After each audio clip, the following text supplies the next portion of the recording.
কৃষক যদি ডিজেল না পায়, জমিতে যদি পানি দিতে না পারে, তাহলে সেখান থেকে ফসল কিভাবে আশা করতে পারে?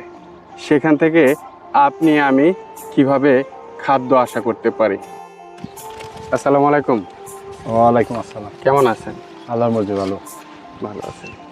ভুট্টার কাজ করতেছেন না? হ্যাঁ জি। ভুট্টার ফলন কেমন হলো? 30-35।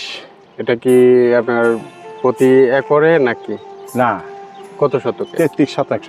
33 শতাংশে হ্যাঁ। 30-35। 30, তাতে কি 35? গতবারের চাইতে এবার ফলন কম হলো না ভালো বেশি হলো? ওই একই কাটাকাটি কতগুলা মানে যেগুলা আপনি সার সরকট না ফালাইছে হুম।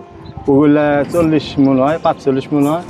আবার যেগুলা সার পায় না হুম। এগুলা মনে করেন যে 30-35। ফলন একটু কম হয়েছে। হ্যাঁ, মানে আপনি 30-35 যদি সঠিক সময়ে সার পাইতেন হ্যাঁ। তাহলে হয়তো ফলনটা আল্লাহর রহমতে আরেকটু ভালো হতে পারতো। বাইরে যাইতো।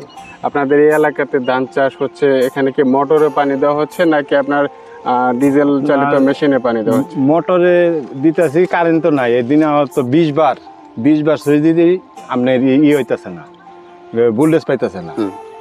মানে আয়া 10-15 মিনিট থাকে না, ওই অমনি চলে যায়। আবার ডিজেল তো পাইতে আছে না। ডিজেল আপনার ওই যে 160-70 টাকা লিটার।